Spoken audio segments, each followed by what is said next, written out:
महाप्रभुको जन्म विक्रम सम्वत 1916 साल श्रावण पुत्रता एकादशी तिथिका दिन मध्यरातको शुभ मुहुर्तमा बुवा अनिरुद्ध गौतम र माता श्वेता कुमारी मासु खानुभएछ। त्यसपछि त्यसै दिनबाट प्रभुले आमाको दुध खान छोड्नुभयो। अनि छोडिसकेपछि मेरो बच्चाले दुध खान छोड्यो भनेर आमाहरू बुवाहरू गाउँका इष्टमित्रहरू आत्तिएर बालक 6 दिनको बालक बोलेर आमा तपाईँले चाहिँ मासु भक्षण गर्नुभयो, मासु खानुभयो, तपाईँको दुधबाट दुर्गन्ध आइरहेको छ, म दुध खाँदैन, मलाई कर नगर्नुहोस् भन्नुभयो। बेग्लै खालको लक्षणहरू देखा पर्न लाग्यो। एकान्त प्रेमी, गम्भीर स्वभावको, थोरै बोल्ने, एकान्त मन पराउने, अनि सानो अवस्थामा पनि माटाका अनि काठका शिवलिङ्गहरू बनाउने, मूर्ति बनाउने, पूजा गर्ने। आज घनघोर पानी पर्छ, त्यहाँ पहिरो आउनेछ, क्षति हुन्छ भनेर भन्नुभयो। तर अब ती 3-4-5 वर्षका फुच्चे बालकले भनेको कुरा कसले पत्याउने? औलीहरूले घरमा जाँदैनौ भने पनि घरको नजिक गएर एउटा कुट्टी बनाइदिन्छौँ, कुट्टीमा गएर तपस्या गरेर बस, यहाँ बस्न हुन्न भनेपछि त्यो कुरालाई प्रभुले स्वीकार गर्नुभयो। ऋषिमुनिहरूले तपस्या गरेको भूमि हो भनेर भन्ने प्रमाण तपाईँसँग के छ त्यो देखाउनुहोस्, अनि मात्र छोडिदिन्छौँ भनेर ती किसानहरूले भनिसकेपछि यहाँ खन भन्न लगाउनु भएछ र खन्दाखेरि आफ्नो खरानीको राग, शङ्ख, घण्ट, नगरा, अतिथि पञ्चपालाहरू दुनियाँदार भेटिएपछि साँच्चै त्यो पुण्य भूमि पो रहेछ भनेर ती किसानहरूले त्यो बस्ती छोडिदिए। कसैलाई चेतनै नभएको बेलामा पनि स्वर्गदालिकामा गएर एउटा वेद विद्यालयको स्थापना गर्नुभयो, शिक्षाको प्रचार गर्न र शिक्षाको विकास गर्नको लागि। अब अहिलेसम्म पनि त्यहाँ हजारौँ विद्यार्थीहरूले पठन पाठन गरिरहेका छन् प्रभुले स्थापना गरेको विद्यालयमा। उनको एउटा बगैँचा थियो अरे, बगैँचामा यहाँ एकजना यहाँका भण्डारी भन्नेले फुलबारीमा चाहिँ फुलबारीमा गाई हालिदिए अरे। अनि प्रभुले अनि त्यो एउटा गाई चाहिँ कोले गाई धुरु धुरु रोयो अरे। त्यसपछि ममा एउटा मृगलाई चार्दै लग्नुभएछ। अनि त्यो मृग गएर ठ्याक्कै प्रभुको कुट्टीभित्र पसेछ। अनि यो मृग देल भन्ने तिनी सिकारीहरू, मृग दिन्न, मेरो शरणमा पर्न आएको मृग मैले दिन्न भन्ने प्रभु, त्यसैको पछि विवाद भएछ।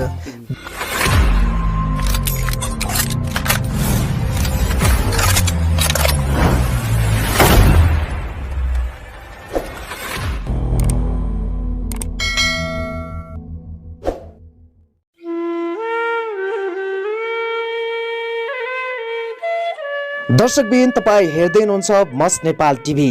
यतिखेर हामी रुन्टीगढी गाउँपालिका वडा नम्बर 9 रुन्टी भन्ने ठाउँमा आएका छौँ। प्रभु महाराज भन्ने यहाँलाई सबैलाई थाहा छ, धेरैले आस्था पनि राख्नुहुन्छ। प्रभु महाराज, स्वर्गद्वारी प्रभु महाराज भनेपछि यहाँहरूले सबैलाई थाहा छ। धेरै साथीहरू प्रभु महाराजको दर्शन गर्न स्वर्गद्वारीमा जानुहुन्छ भने प्रभु महाराजको जन्मथलो कहाँ हो त? आज हामी तपाईँलाई देखाउँदैछौँ। प्रभु महाराज चाहिँ जन्मिनु भएको ठाउँ रुन्टीमा हो। प्रभु महाराजको कर्मथलो भने स्वर्गद्वारीमा पर्छ। सबै साथीहरूलाई अवगत नै होला प्रभु महाराजको जन्म कहिले भएको थियो, उहाँ सानैदेखि कस्तो स्वभावको हुनुहुन्थ्यो, उहाँको जन्म कहाँ भएको, तपाईँलाई सबै कुराहरू विवरणहरू हामी तपाईँलाई सबै कुराहरू देखाउन गइरहेका छौँ। दर्शकबिन भिडियो लामो छ, अन्तिमसम्म हेरेर साथ दिनुहोला। प्रभु महाराजको सम्पूर्ण विवरण जान्नको लागि भिडियो पुरा हेर्नुहोला। अध्यक्ष हजुरलाई स्वागत छ। धन्यवाद। मेरो शुभ नाम घनश्याम खड्का हो। घनश्याम खड्का हजुर। म नजिकैको गाउँमा जन्मेको मान्छे र विगत 10 वर्षदेखि यता यही गाउँमा बस्दै यस पुण्यभूमि आश्रमको विकास निर्माणको साथसाथै हरेक कुराहरूमा सहभागी हुँदै अगाडि बढिरहेको छु। करिब 10 वर्षदेखि तपाईँ यहाँ चाहिँ आएर चाहिँ तपाईँ यहाँको विकास सँगसँगै यहाँ बस्दै आइरहनु भएको छ। हजुर। खास तपाईँको जन्मथलो चाहिँ कहाँ हो? जन्मथलो ठ्याक्कै त्यो पाहाडतिरको त्यो गुनाम भन्ने गाउँ हो। हजुर। अब अहिले योभन्दा धेरै वर्ष अगाडिदेखि आश्रममा एउटा निष्क्रिय र एउटा सामान्य पूजापाठको क्रमलाई निरन्तरता दिँदै बितिरहेको थियो र शान्ति प्रक्रिया स्थापना भइसकेपछि देशैभरि धार्मिक तथा पर्यटकीय स्थानहरू, पर्यटन क्षेत्रहरू को रूपमा चिनाउने र विकास गर्ने क्रममा हजुर यो पुण्यभूमि रुन्टीलाई पनि एउटा धार्मिक तथा पर्यटकीय विकासको रूपमा अगाडि बढाउनु पर्छ हजुर र ओ त्यो एउटा शिक्षित जनशक्ति आर्थिक अभाव हजुर यो अप्ठ्यारो भूगोल विविध कारणले गर्दाखेरि ओझेल परिरहेको छ र यसलाई केही हदसम्म भए पनि माथि उठाउनको लागि सहयोग पुग्ला भन्ने उद्देश्यले म यतातिर बस्न सुरु गरेको हुँ। ए भनेपछि अध्यक्षजी अब हामीलाई सुरुवातमा के कुरा जानकारी गराइदिनुहोस् भनेपछि प्रभु महाराजको जन्म कहिले भएको थियो र प्रभु महाराजको जन्म रुन्टीमा भइसकेपछि आखिर प्युठानको स्वर्गदारी के का लागि र किन त्यहाँ पुग्नु भएको थियो उहाँ खास? महाप्रभुको जन्म विक्रम सम्वत 1916 साल हजुर श्रावण पुत्रता एकादशी तिथिका दिन हजुर मध्यरातको शुभ मुहुर्तमा हजुर बुवा अनिरुद्ध गौतम र माता श्वेता कुमारीको गर्भबाट जन्म भएको थियो हजुर र उहाँ जन्मिने बित्तिकै हजुर आकाशमा उज्यालोको महसुस, गाउँमा सुख शान्तिको महसुस अनि जताततै हर्ष र उन्माद मतलब एउटा उमङ्गको खुसियालीको स्थिति देखा परेको थियो भनेर अब हाम्रा त्यति बेलाका पाका पुराना बुढापाकाहरूबाट सुन्दै आयौँ र पढ्दै पनि आयौँ। त्यसपछि उहाँ एउटा साक्षात विष्णुले नारायण भगवानको अवतारको रूपमा एउटा मानव रूप धारण गरेर जन्मनु भएको एउटा साक्षात भगवान हुनुहुन्थ्यो। हाम्रो परम्परा अनुसार 6 दिन पुग्दाको दिन छैतीका दिन अब हाम्रो परम्परा हिन्दू संस्कार अनुसार अब छैती मनाउने, अब माछा मासुहरू खाने, मिठा मसिना खानेकुराहरू अन्तर्गत त्यो दिन पर्वीकी आमा श्वेता कुमारीले मासु खानुभएछ। त्यसपछि त्यसै दिनबाट प्रभुले आमाको दुध खान छोड्नुभयो अनि छोडिसकेपछि मेरो बच्चाले दुध खान छोड्यो भनेर आमाहरू बुवाहरू गाउँका इष्टमित्रहरू आत्तिएर के भयो भनेर यो हेर्ने सुन्नेहरू धामी झाँक्री धामी त्यति बेला यहाँ आउने साधु सन्तहरूसँग हेराउँदा एकजना साधु जोगीले के भन्नुभयो भने उहाँ तपाईँ नआत्तिनुहोस् आमा, उहाँ सामान्य मान्छे होइन, एउटा भगवानको अवतारको रूपमा जन्मनु भएको छ। यो अक्षता लगेर साँझमा सिरानमा राखेर सुत्नु होला, राति आफै बालकले सबै कुरा भन्नुहुनेछ भनेर भनिदिएपछि नभन्दै आमाले त्यस्तै गर्नुभयो। राति आफै बालक 6 दिनको बालक बोलेर आमा तपाईँले चाहिँ मासु भक्षण गर्नुभयो, मासु खानुभयो, तपाईँको दुधबाट दुर्गन्ध आइरहेको छ, म दुध खाँदैन, मलाई कर नगर्नुहोस् भन्नुभयो। त्यसपछि प्रभु महाराजले अनि 10औं दिन पुग्दाको दिनबाट कैलु गाईको दुध खाएर आफ्नो दिनचर्या गुजारा गर्नुभयो र प्रत्येक एकादशीका दिन चाहिँ उहाँ निराहारै व्रत बस्नुभयो, केही पनि खानु भएन। प्रत्येक एकादशीमा बाँकी दिनमा त्यो कैलु गाईको दुध खाएर बस्नुभयो, तर आमाको दुध खानु भएन। त्यसै गरेर उहाँका 3-4 वर्षका हिडुल गर्ने उमेरमै उहाँको बेग्लै खालको लक्षणहरू देखा पर्न लाग्यो। एकान्त प्रेमी, गम्भीर स्वभावको, थोरै बोल्ने, एकान्त मन पराउने अनि सानो अवस्थामा पनि माटाका अनि काठका शिवलिङ्गहरू बनाउने, मूर्ति बनाउने, पूजा गर्ने त्यस्तो खालको व्यवहारदेखि लाएर उहाँ एकान्त प्रेमी हुनुभयो। त्यसपछि उहाँले 4-5 वर्षकै उमेरमा एक दिन यस्तो भविष्यवाणी गर्नुभयो, यो गाउँका ग्वालाहरू गाई बाख्रा भैँसी लगेर जङ्गलतिर पस्दै थिए दिउँसो, आज त्यता नलैजानुहोस्, आज घनघोर पानी पर्छ, त्यहाँ पहिरो आउनेछ, क्षति हुन्छ भनेर भन्नुभयो। तर अब ती 3-4-5 वर्षका फुच्चे बालकले भनेको कुरा कसले पत्याउने कुरा भएन। नभन्दा दिउँसो घनघोर आधीभुरी बतास पानी आयो अनि पहिरो गयो, क्षति भयो। त्यसपछि त्यसै दिन फर्केर ग्वालाहरूले आज यो बालकले यस्तो खालको कुरा गरेको थियो, यस्तो ठ्याक्कै लाग्यो, यही त सामान्य बालक नभएर त प्रभु हुन् भनेर प्रभुलाई विश्वास गर्न पनि सुरु गरे। र त्यसै दिनबाट प्रभुले बालक नारायण खत्रीले एउटा प्रभुको उपाधि पाउनुभयो। त्यो प्रभु भन्ने उपाधि चाहिँ यहीँकै बासिन्दाले त्यही भविष्यवाणी त्यो घटना गर्दादेखिको दिएको उपाधि हो। त्यस्तै गरेर 5-7 वर्षको उमेरमै 5-6 वर्षको उमेरै उहाँ चाहिँ एकाएक अन्तर्ध्यान हुनुभयो, हराउनु भयो, गायब। त्यसपछि धेरै लामो समयसम्म आफ्नो घर परिवार र गाउँले इष्टमित्र सबैले खोज तलास अनुसन्धान गरे, पत्ता लागेन।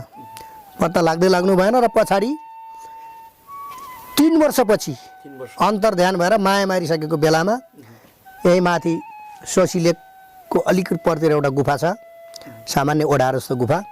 त्यहाँ चाहिँ तपस्या गरिरहेको अवस्थामा ग्वालाहरूले देखेपछि ल प्रभु यहाँ आउनुहुन्छ भनेर भनिसकेपछि आफन्तहरू र गाउँले सबै गए। अनि यस्तो चोर लाग्ने बाघ भालु लाग्ने जमानामा यो बिच जङ्गलमा बस्न हुँदैन भनेर धेरै अनुरोध गरे, तर प्रभु त्यहाँबाट आउन मान्नु भएन।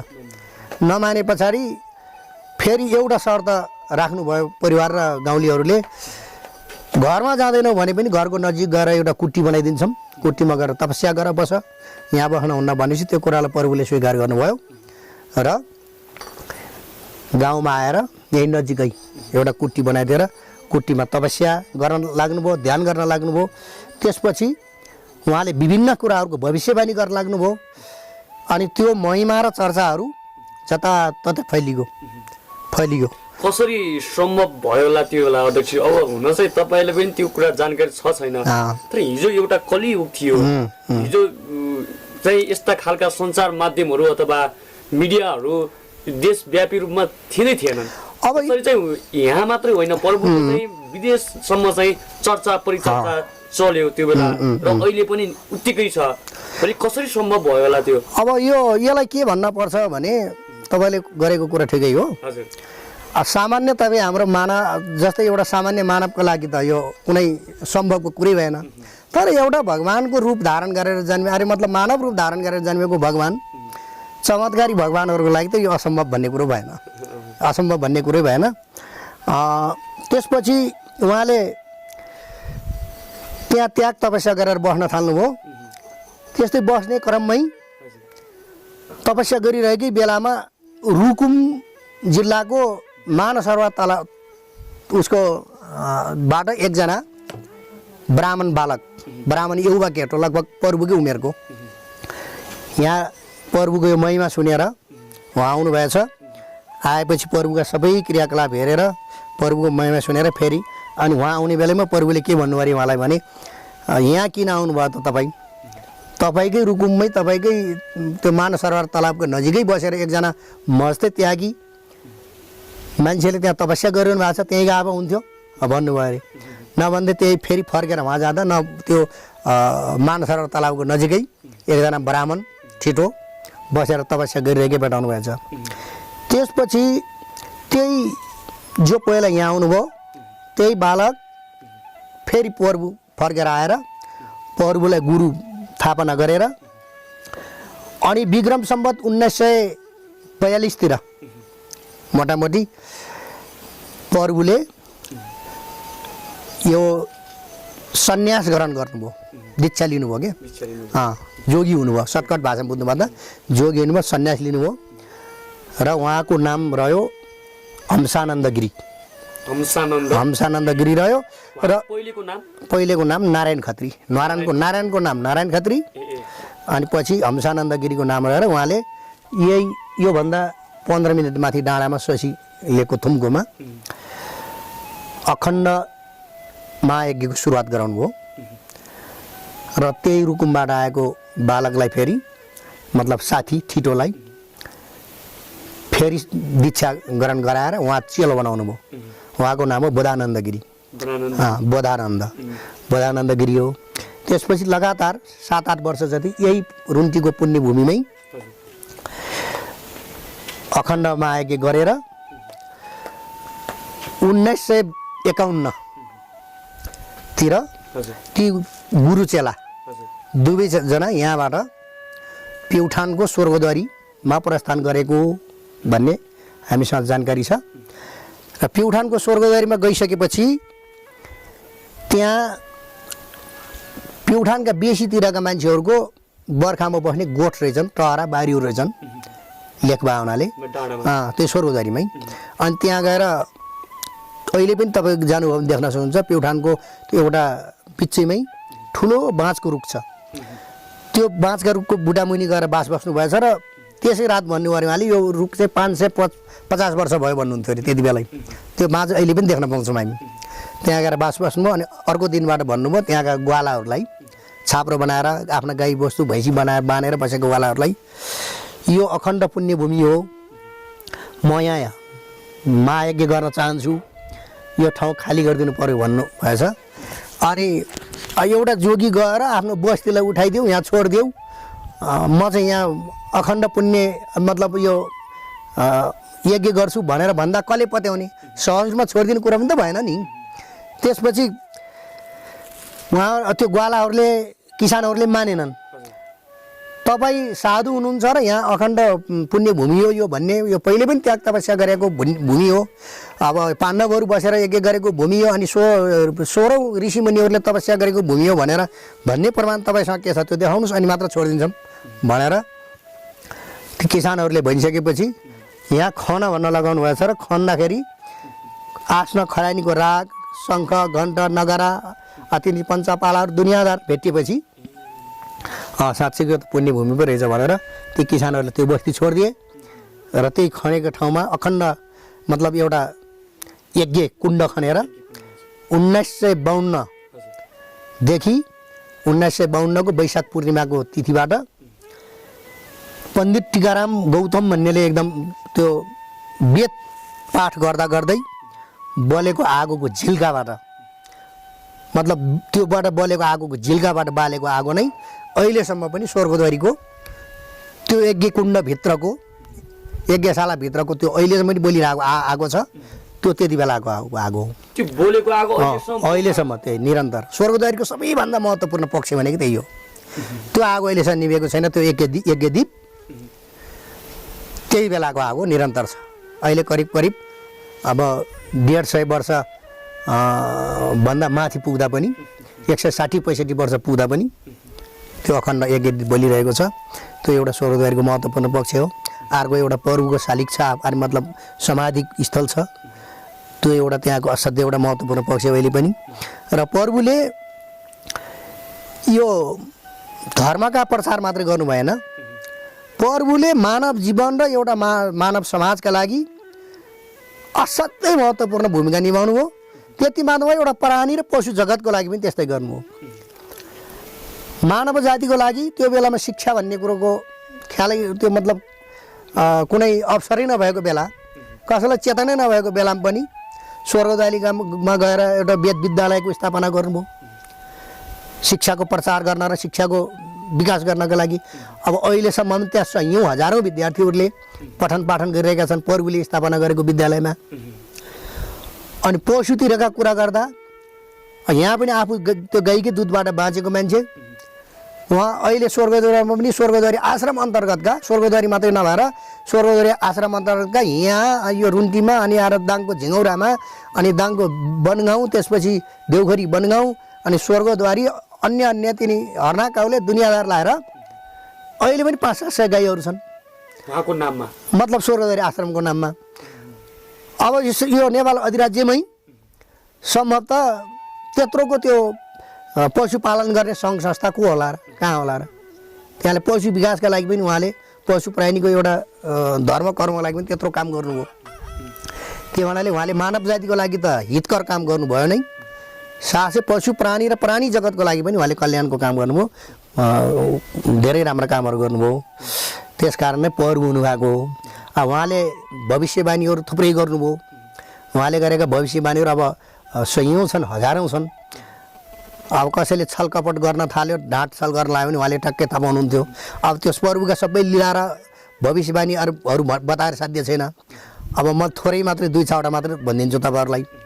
अब यहाँ पनि अघि एउटा भने पहिरोको भविष्यवाणी, त्यसको गरी यही ठाउँमा उपारी त्यो पाल्लो गाउँमा चाहिँ अन्न बेसाउन आमा गएको, त्यो बेला उसमा चाहिँ धरामा कोचेर बाँधेको पैसो आउँदा आउँदै बाटामा खसिहालेछ। उहाँ अन्न नपाएपछि फर्केर आउँदा बाटामा खसेछ। आमाहरू रुन थाल्नुभयो। अनि के भयो आमा भन्दा पैसो हराएँ बाटामा। तल खोला त्यो साँगु छ, साँगुको पालमा छ, गएर ल्याएर आउनुहोस् भनिदिनु भएको छ। आमा गएर ल्याएर आउनुभयो अनि त्यो भविष्यवाणी। अब स्वर्गद्वारीमा पुगेपछि चाहिँ थुप्रै समय उतै पनि बित्यो र थुप्रै काम गर्नुभयो। अब 52 सालमा यहाँदेखि जानु हो 51मा जानुभयो, 52देखि त्यहाँ अखण्ड यज्ञ सुरु भयो। अनि त्यहाँ चाहिँ कस्तासम्म लीला देखाउनु उहाँले भने प्रत्येक दिनमा चाहिँ त्यहाँका भक्तहरूलाई सिधा मार्ने चलन हुन्थ्यो। अनि एक दिन आफ्नै चेला त्यो बोधानन्द गिरीले के भन्नुभएको छ, चेलाहरूले गुरु सिधा त कम छ, के बाँडौँ, बाँड्दै गर पुग्छ भन्नुभयो अरे। जम्मालाई एक एक माना सिधा दिएर पनि त्यो डालामा छिट्टामा जत्तिका तत्ति साँझमा। अनि पानी मतलब घिउको अब अखण्ड यज्ञ चलाउनु पर्ने, घिउ त त्यहाँ अटुट रूपमा चाहिरहने। घिउ कहिले काहीँ घिउ सक्यो, गुरु घिउ सक्यो के गर्ने, तल माडी माण्डवीलाई हामीले माडी भन्छौँ रोल्पाले, प्युठानले माण्डवी भन्छन्। माण्डवी गएर पैँचो ल्याएर आऊ, भएको बेला तिरौँला। अनि त्यहाँ गएर यो खोटा हाल्ने बाघ जस्तो लगेर डब्ब त्यो माडी खोलाको पानी वापेर ल्याएर माथि ल्याउँदा घिउ सबै पछि फेरि भएको बेलामा लगेर तल बगाइदिने। त्यस्ता लीलाहरूका कुरा भए। अनि एक दिन बसेर यसै सारा तिनी गुरु चेलाहरू भक्तहरूसँग बसेर गफगा गरिरहेको बेलामा स्वाट उति बेर हराउनु पऱ्यो परु। अनि कहाँ जानुभयो एउटा चमत्कारै भयो। एकछिनपछि चित्रुक्क रुजेर आउनु भयो अरे। अनि कहाँ जानुभएको थियो महाराज, गुरु महाराज भन्दा यहाँ आउने भक्तहरू आइरहेको थिए, अनि डुङ्गा पल्टेर नदीमा डुब्न थालेका थिए, त्यसलाई बचाएर आएको भन्नुभयो अरे। अनि त्यो पत्याउने त कुरै भएन सामान्य मान्छेले त, किनभने कहाँ हो डुङ्गा, कहाँको समुद्र हो, कहाँ नदी हो, अहिले हिँड्दै भए मान्छे अहिले आउनु। अब पत्याउनु कुरा भने नपत्यायो भने उहाँ चाहिँ भगवान् हो भन्ने हिसाबले पत्याउन पनि बाध्य भएर फेरि पनि निगरानी त गरिरहे। अनि त्यसको महिना 2-4 महिना पछाडि भक्तहरू आए अरे। आउँदाखेरि हामी त डुङ्गा पल्टेर तल नदीमा डुबिसकेका थियौँ, एकजना जोगी गएर सोरे हात लगाइदिएर डुङ्गा उत्रेर हामी आयौँ भनेर भने अरे। अनि ठ्याक्कै मिल्यो। यस्ता उहाँका सयौँ लीलाहरू, चमत्कारी लीलाहरू छन्। पैसा सकिएको बेलामा त्यो रुख हल्लाइदिएर पैसाको थुप्रो लगाइदिने। अब अहिले पनि म एउटा कुरा तपाईँहरूलाई स्मरण गर्न चाहन्छु। परु भनेको एउटा सामान्य खानदानको यही ठाउँमा जन्मेर त्यहाँ गएर त्यो त्याग तपस्या गरेको मान्छे। दाङमा 1200 बिघा छ स्वर्गद्वारी आश्रमको जग्गा, प्युठानमा 700-800 रोपनी छ। त्यो परगुले झोलीको पैसाले किनेको अरे, निजी सम्पत्ति उहाँको। कहाँबाट आयो होला त त्यो भने चमत्कार, त्यो पनि एउटा चमत्कार लीला हो। त्यहाँले अब यस्ता धेरै भनेपछि हामी अध्यक्षज्यू जहाँ जे भए पनि स्वर्गद्वारीमा होस् अथवा दाङ जिल्लामा होस्, प्रभुले जहाँ गएर तपस्या गर्नुभएको थियो अथवा त्यहाँ गएर चाहिँ विकास गर्नुभएको थियो अथवा होइन उहाँको त्यहाँको लागि त्यहाँ बसेर जे गर्नुभएको थियो छोडिदियो। तर पनि उहाँ जन्मिएको त तपाईँ हामी अहिले जुन माटोमा बसिरहेछौँ यही माटोमा हो, यही घरमा हो, यही हाम्रै छेउको मन्दिरमा हो होइन। भने स्वर्गद्वारीमा गएर भक्तजनहरूले त्यहाँ गएर पूजापाठ गर्नुहुन्छ, प्रसिद्ध छ त्यो ठाउँ। तर भने हाम्रो यो प्रभु महाराजको जन्मस्थल थलो चाहिँ किन चाहिँ पछाडिएको होला? अब यसको कारण के छ भन्नुहुन्छ भने प्रभुको कलिलो उमेर करिब 34-35 वर्षको उमेर मात्रै यो भूमिमा बित्यो। बाँकी उहाँको 81 वर्षको उमेरमा समाधि भएको हो, स्वर्गारोहण भएको हो। कतिमा भयो ठ्याक्कै? 97मा 1997 मा उहाँको स्वर्गारोहण भयो।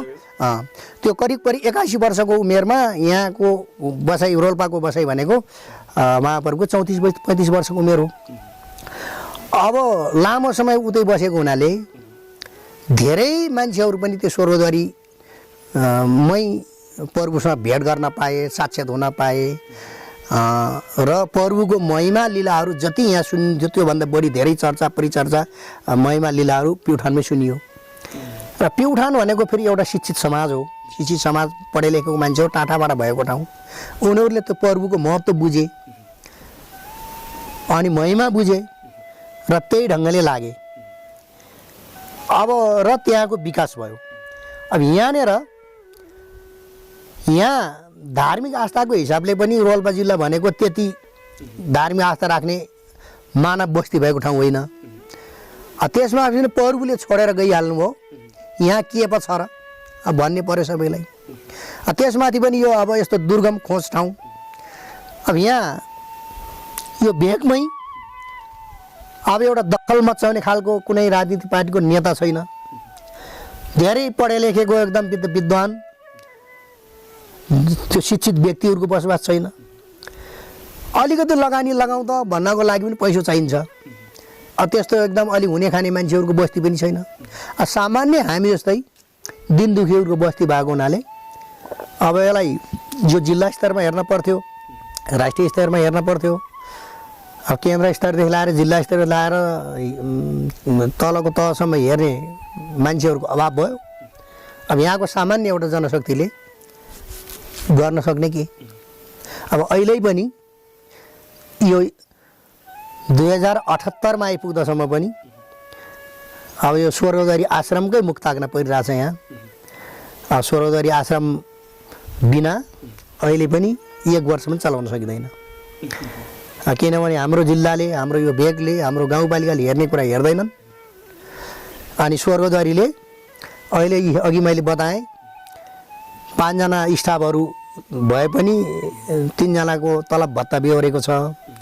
अब यो आश्रममा हुने विभिन्न तिथिमिति हुने कार्यक्रमहरूको बारेमा अब त्यो समयमा लाग्ने खर्चको टोटली खर्च बेहोरेको छ। यहाँको आश्रम जो जन्मस्थल थलो महाराजको जो आश्रमहरू छ लगायतका कुराहरूमा चाहिँ यहाँका स्टाफहरूलाई चाहिँ तलब भनौँ अथवा दक्षिणा भन्छ। अब एउटा सामान्य कर्मचारीको भाषामा भन्दाखेरि तलब नै हो, तलब भत्ता हो। अब एउटा धार्मिक रूपमा भन्दा त्यसलाई दक्षिणा रूपमा भन्छ, दक्षिणा स्वरूप स्वर्गद्वारीले हेर्छ। अब यी गाईहरू छन्, गाईहरूको दाना पानी सबै स्वर्गद्वारीले हेर्छ। अनि यिनी ध्वजा पतङ्गहरू लगायतका अन्य लत्ता कपडा लगायतका खर्चिला चिजहरू प्रभुकै नाममा स्वर्गद्वारीबाटै आउने गरेको छ र हामीले यसरी चलाउन सकेका छौँ यतिसम्म पनि। नत्र भने आफ्नो आफ्नै आर्थिक स्वर्गद्वार चलाउन त गाह्रो छ। यहाँ स्वर्गद्वारी जस्ता ठुला ठुला दानदाताहरू आउँदैनन्। अब हामीलाई आफ्नै खाना लाउन गाह्रो छ, अनि हामीले के दान दक्षिणा गरेर सहयोग गर्न सक्छौँ र? त्यही कारणले यो विविध कारण, अब सर्टकटमा भन्नुपर्दाखेरि आर्थिक, भौतिक, शिक्षित जनशक्ति, राजनीतिक चेतना, यो जम्मै कारणको अभाव र कमीको कारणले यो अत्यन्तै एउटा पुण्यभूमि हुँदाहुँदै पनि पछि परेको छ। मलाई त लाग्छ यो लुम्बिनी पछिको दोस्रो धाम हो भन्ने लाग्छ मलाई त। किनभनेपछि लुम्बिनीमा एउटा साक्षात्कार गौतम बुद्ध जन्मनु भयो, यहाँ स्वर्गद्वारी महाप्रभु एउटा साक्षात्कार भगवान् जन्मिनु भयो। अरू केही ठाउँहरू त अहिले अत्यन्तै चर्चामा आइरहेका, आफूलाई धार्मिक पर्यटकीय स्थलका रूपमा खडा गरिसकेर पनि अत्यन्तै चर्चामा आइरहेका ठाउँ छन्।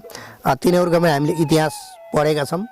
सामान्य एउटा सानो तिनो चमत्कारी कुरालाई लिएरै तयार गरिएका ठाउँहरू हुन् र तिनलाई एक खालले भन्ने भने कृत्रिम धार्मिक थलहरू, तिनलाई कृत्रिम धार्मिक थलहरूको रूपमा बुझ्न सक्छु म। प्राकृतिक रूपमा यिनी हुन्, यिनी प्राकृतिक धार्मिक थल हुन्, यिनी कृत्रिम धार्मिक थल होइनन्, कोही बनावटी रूपमा बनाएका होइनन्, बनाएको होइन। यिनी प्राकृतिक हुन्, कृत्रिम होइनन्। अब अरू कथाहरू, यो रुन्टीको पुण्यभूमि, यो महाप्रभुको जन्मथलो, यो एकादशको कथा पनि होइन। यो एकादशको कथा पनि होइन, गाउँघरमा पुराना बुढाबुढीले भन्दै आएको कथा पनि होइन। यो यथार्थ र सत्य कथा हो। यो धेरै पुरानो कथा पनि होइन, 150 पौने 200 वर्ष पुरानो कथा हो, ठुलो कुरा पनि होइन। यहाँ प्रभुकै सन्तानहरू, प्रभुका 2वटा भाइहरू हुनुहुन्थ्यो, 2वटा भाइहरूको सन्तान 47-48 घर, करिब 50 घर प्रभुकै सन्तान हुनुहुन्छ। कहाँ हुनुहुन्छ उहाँ? 4 पुस्तासम्म पुगेको छ अहिले। अब 2-3 घर त यहीँ पनि हुनुहुन्छ, बाँकी कोही दाङमा हुनुहुन्छ, कोही कैलाली, कोही स्वर्गद्वारी। अब लगभग देशमा धेरै जिल्लामा बाँडिनु भएको छ। बसाइ सर्दै जाने क्रममा उहाँहरूको बसाइ उतै नै हो अथवा आश्रममै हो? उहाँहरू कतिले व्यापार गर्नुहुन्छ धरमपानीमा, कतिले अब त्यही कर्मचारीकै रूपमा आश्रममै जागिर पनि गर्नुहुन्छ, मतलब प्रभुको सेवा पनि गर्नुहुन्छ, कति दाङतिरै बस्नुहुन्छ। यही पनि हुनुहुन्छ यहाँ पनि हुनुहुन्छ यहाँ को हुनुहुन्छ यहाँ ठ्याक्कै यहाँ पनाती पनातीहरू प्रभुका माइला भएका पनातीहरू हुनुहुन्छ। अब प्रभु त अब बाल ब्रह्मचारी भइहाल्नु, उहाँले बिहा गर्ने कुरो पनि भएन, घरजम गर्ने कुरो पनि भएन। उहाँका 2वटा भाइमध्ये माइला भएका छोरा नाति पनातीहरू 2 घर यहाँ हुनुहुन्छ, 1 घर त्यो गाउँमा हुनुहुन्छ गादिना भन्नेमा, अरू बाँकी चाहिँ धेरै जस्तो स्वर्गदारी र प्युठान र दाङमा हुनुहुन्छ। भनेपछि अन्तिममा के कुरा जानकारी गराइदिनुहोस् भने अध्यक्ष, प्रभु महाराजलाई यहाँबाट लखटिएको थियो भन्ने चाहिँ हामीले सुन्छौँ है, हामीलाई त्यो ठ्याक्कै ज्ञान चाहिँ भएन, जानकारी पनि भएन। तपाईँले के बुझ्नु भएको छ यो विषयमा? अब यो विषयमा मैले पनि सुने हो, तपाईँले सुने जस्तै। अब मैले कतिसम्म सुनेको हुँ भनेपछि प्रभुको एउटा बगैँचा थियो अरे, बगैँचामा यहाँ एकजना यहाँका भण्डारी भन्नेले फुलबारीमा गाई हालिदिए अरे। अनि प्रभुले अनि त्यो एउटा गाई चाहिँ कोले गाई धुरु रोयो अरे। त्यसपछि म जहाँ जान्छु त्यहाँ आए, नरो तिम्रो दोष होइन, तिम्रो गोसाको दोष हो भनेर भन्नुभयो अरे भन्नेसम्म मैले पनि सुने हो।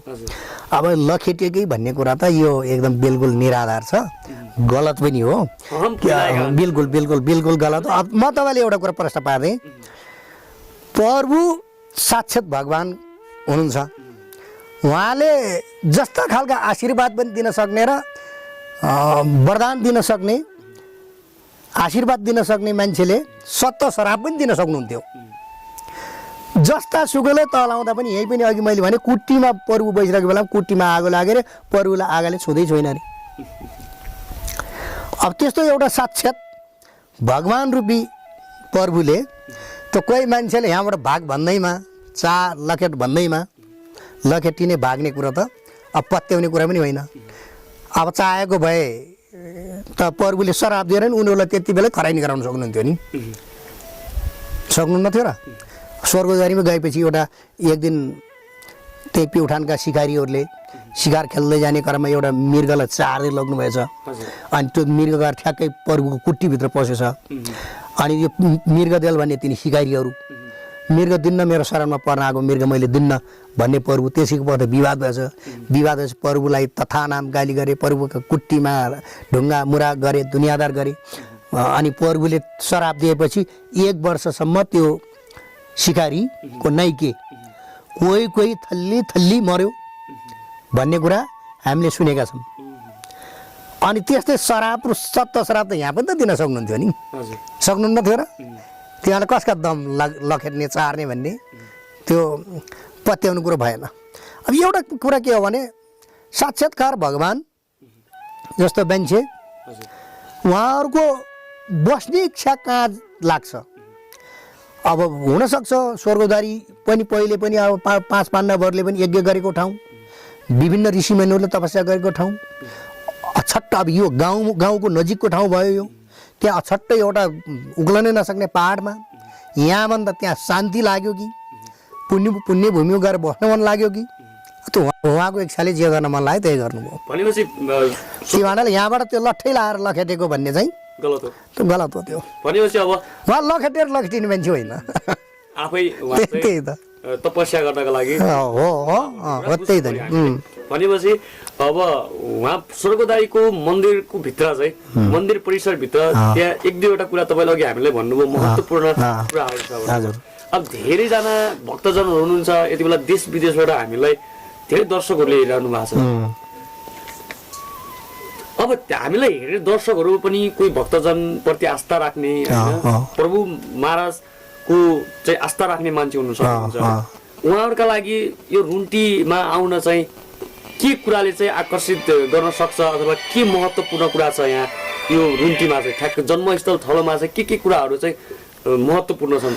अब मैले अघि पनि बताएँ विकासको हिसाबले हेर्ने हो भने योभन्दा पहिले धेरै मान्छेहरू पोखरा काठमाडौँ टाढाबाट आउनुहुन्छ। यहाँ धार्मिक रूपमा पाकेका धर्मानुरागीहरू बुढा विद्वान मान्छेहरू आउनुहुन्छ बेला आउनुहुन्छ। उहाँहरूले यो पुण्य भूमि रुन्टीलाई 7 पटक ढोकेर जानुहुन्छ र प्रभुकै पालामा बनेका इँटाका टुक्राहरू छन्, यत्रोको एउटा टुक्रो मागेर गोजीमा हालेर लगेर जानुहुन्छ। धार्मिक रूपमा पाकेका मान्छेहरू जो धर्मलाई राम्रो ढङ्गले बुझेका छन् र प्रभुको बारेमा राम्रो ढङ्गले जानकार छन् उहाँहरूलाई यहाँ धेरै देखाउने खालको चमत्कारी विकास चाहिन्न, रुन्टी टेक्न पाए नै पुग्छ। अब जसरी भन्नुहोस् अहिलेको जमानामा सामान्य यो धार्मिक राजनीति चेतना नभएका युवा युवतीहरू भर्खरका अहिलेका केटाकेटीहरू जस्तालाई त यहाँ त हेर्ने के छ र त? केही छैन। आकर्षित गर्ने के चिज देख्नु भयो र? भर्खर एक दुईवटा हामीले केही नमुनाहरू बनाएका छौँ। अब यो सिडी निर्माण भएको छ, एउटा गेट सेट बनाएका छौँ। अब यहाँ आश्रम परिसरमा पनि अब अलिअलि केही गरिरहेछ। अब बाहिरका तिर अहिलेका युवा युवतीहरू आकर्षित गर्ने खालको चिज त यहाँ केही पनि छैन। अनि यो प्रभुको जन्मथलो रुन्टी पुण्यभूमि रुन्टीको बारेमा व्यापक रूपमा प्रचार प्रसार गर्न पनि सकिएको छैन। त्यही कारणले अलि धेरै र टाढा टाढाबाट धेरै घुइँचो रूपमा भक्तहरूको ओहिरो नलाग्नु कारण यही नै हो। के भन्न चाहनुहुन्छ अन्तिममा तपाईँ? म के भन्न चाहन्छु भने कुनै पनि सबै नागरिकहरूले आफ्नो तह र तब्काबाट गर्न सकिने सहयोग गर्नुपर्छ भन्ने लाग्छ। यहाँहरू आउनुभयो, पत्रकार हुनुहुन्छ, तपाईँहरू सञ्चारकर्मी हुनुहुन्छ, यहाँको प्रचार प्रसारलाई तपाईँहरूले तीव्र रूपमा लगिदिनु पर्यो, पुर्याइदिनु पर्यो। तपाईँहरूबाट आर्थिकको आशा गऱ्यो भने सौला र सुहाउँदैन। तपाईँहरूबाट हामीले यसको प्रचार प्रसारको आशा गर्नुपर्छ, गर्छौँ। कुनै धनाढ्य पाएका पुराना मान्छेहरू आउनु होला, उहाँहरूले यहाँका कि निर्माण गर्नुपर्ने तयार गर्नुपर्ने भौतिक संरचनाहरू भाइ गरिदिनुपर्छ। अथवा चाहिँ यहाँको आश्रमलाई चलाउनको लागि भनेर केही कोषहरूको रूपमा जम्मा होस् भनेर केही आर्थिक सहयोग गर्नुपर्छ। अनि आएर अहिलेको अब यो मतलब यो प्राविधिक प्रविधिको युगमा आउने युवा युवतीहरूले फेसबुक मार्फत अब आफ्ना आफ्ना त्यो मिडिया मार्फत प्रचार प्रसार गरिदिनुपर्छ। अब राजनीतिक दलहरूले यो रुन्टी भूमिलाई पुण्य भूमिलाई माथि उठाउनुपर्छ र विकास गर्नुपर्छ भन्ने ढङ्गले त्यही खालको राजनीति निर्णय गरेर सहयोग गर्नु पर्यो। जनप्रतिनिधिहरूले आफ्नो हैसियत अनुसार र पद ठाउँ अनुसारको मतलब त्यो आर्थिकको जुहो गरिदिएर व्यवस्था गरिदिएर सहयोग गर्नु पर्यो। तिमीहरूलाई सहयोग गर्नेको धेरैवटा बाटाहरू छन्। सबैले एउटै सहयोग गर्न सक्दैन। कसैले आर्थिक सहयोग, कसैले भौतिक सहयोग, कसैले नैतिक सहयोग गरेर यो आश्रमलाई एउटा यो पुण्यभूमि रुन्टीलाई माथि उठाउनको लागि सबैको सहयोग चाहिन्छ, बचाइराख्नको लागि र हाम्रो हिन्दू सनातन धर्मको विकास गर्नका लागि सबैले आफ्नो ढङ्गबाट सक्दो सहयोग गर्नुपर्छ र मात्रै योलाई माथि उठाउन सकिन्छ, बचाउन सकिन्छ। एक दुईजनाको प्रयासबाट मात्रै केही हुन सक्दैन भन्ने कुरामा रहन्छ। धन्यवाद अध्यक्षज्यू। हामीले पनि यति बेला विदेशबाट धेरैजना दर्शकहरूले राख्नु भएको छ र यो प्रभु महाराजको पुण्य जन्मस्थल थलोलाई चाहिँ बचाउनका लागि कोही कसैले हामीलाई चाहिँ आर्थिक सहयोग गर्छ है, त्यो ठाउँमा चाहिँ प्रभुको नाममा चाहिँ भनेर त्यस्तो खालको एउटा हामीलाई मेसेज अथवा हामीलाई चाहिँ खबर गर्नुभयो भने हामीले प्रभुको नाममा आएको रकम जस्ताका तस्तै प्रभुका नामै लिएर हामीले तपाईँहरूलाई हस्तान्तरण गरिदिनेछौँ पनि आशा गरौँ धेरैले सहयोग गर्नुहुनेछ। धन्यवाद। हजुरलाई पनि यहाँ आएर भर्खरको युवा मान्छेहरू आएर प्रभुको पुण्यभूमि रुन्टी र प्रभुको जीवनीका बारेमा केही कुरा चासोका साथ बुझिदिएको, सुनिदिएको र हाम्रा कुराहरू पनि राख्ने मौका दिने अवसर दिएकोमा यहाँहरूलाई फेरि धन्यवाद दिँदै फेरि पनि आइदिनु होला भन्ने अनुरोध गर्दछु। धन्यवाद।